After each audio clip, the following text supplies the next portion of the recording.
Halo anak-anak kelas 6, apa kabar? Semoga masih dalam keadaan sehat dan juga tetap semangat dalam belajar. Nah, hari ini kita lanjut lagi pelajaran IPS kita. Silakan buka buku kamu halaman 94. Nah, hari ini kita akan belajar bagaimana kebijakan pemerintah dalam menghadapi masyarakat ekonomi ASEAN atau disingkat dengan MEA, ya. Nah, di buku ini dinyatakan bahwa produk dari Indonesia, ya, itu banyak dipromosikan dan bersaing dalam masyarakat ekonomi ASEAN atau yang lebih dikenal dengan kata MEA, ya. Dari berbagai macam kerjasama yang dilakukan oleh Indonesia bersama dengan negara ASEAN lainnya. Nah, dengan adanya kegiatan MEA ini, ya, yang merupakan pasar bebas yang berada di kawasan ASEAN. Nah, di buku kamu di halaman 95 pun dinyatakan bahwa MEA ini, ya, masyarakat ekonomi ASEAN ini juga memiliki pengaruh dalam ketenaga kerjaan yang ada di Indonesia. Nah, coba kita lihat apa sih manfaat dari MEA ini untuk pelaku usaha di Indonesia. Nah, mari kita lihat. Ada 6 manfaat, ya, yang diberikan oleh MEA untuk pelaku usaha di Indonesia. Yang pertama adalah membuka peluang besar untuk pengusaha Indonesia bekerja sama dengan pengusaha lain di kawasan ASEAN. Yang kedua, mempermudah pengusaha Indonesia untuk menjual produknya ke negara-negara ASEAN. Yang ketiga, memudahkan Indonesia untuk melakukan ekspor dan impor. Hal itu karena tidak adanya hambatan dalam proses bea cukai sehingga produk menjadi lebih murah. Yang keempat, meningkatkan kreativitas para pengusaha dalam negeri agar dapat bersaing dengan produk negara ASEAN lainnya.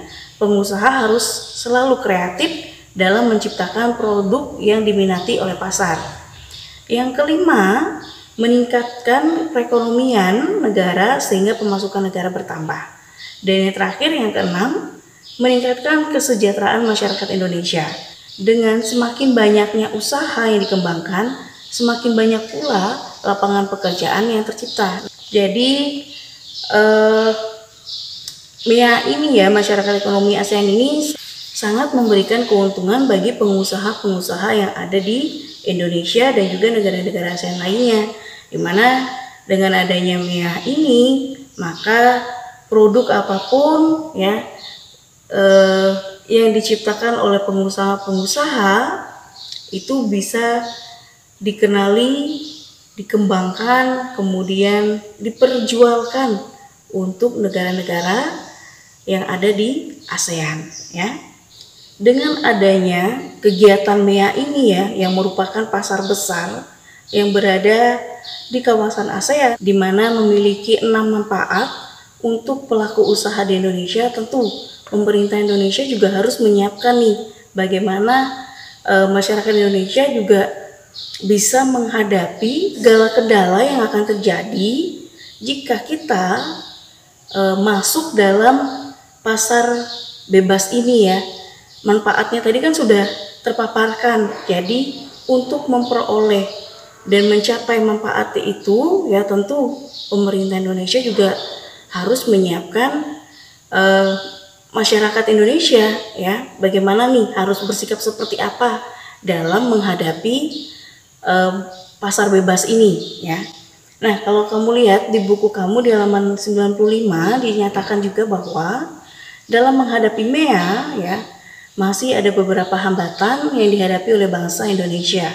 Misalnya, yaitu dari sisi pendidikan sumber daya manusia, kemudian ketidaklengkapan prasarana yang membuat arus barang atau jasa itu terhambat, serta terbatasnya ketersediaan energi dalam bentuk siap pakai. Karena itu, pemerintah harus menyiapkan berbagai strategi atau cara untuk masyarakat Indonesia ini mampu menghadapi pasar bebas yang ada di kawasan ASEAN, yaitu MEA tadi, ya. Nah, mari kita lihat kira-kira kebijakan atau strategi apa sih yang dilakukan oleh pemerintah untuk menghadapi MEA ini. Jadi ada 4 strategi yang bisa dilakukan oleh pemerintah Indonesia ya. Yang pertama adalah meningkatkan sumber mutu pendidikan, misalnya mengembangkan kurikulum serta meningkatkan mutu sekolah serta tenaga pengajar. Peningkatan dalam bidang pendidikan akan memperbaiki mutu sumber daya manusia. Yang kedua, memberi pelatihan kepada calon tenaga kerja yang akan bekerja di negara-negara asing. Yang ketiga, membina UMKM, di mana ini merupakan usaha mikro, kecil, dan menengah untuk meningkatkan kualitas produknya sehingga dapat bersaing dengan produk luar negeri.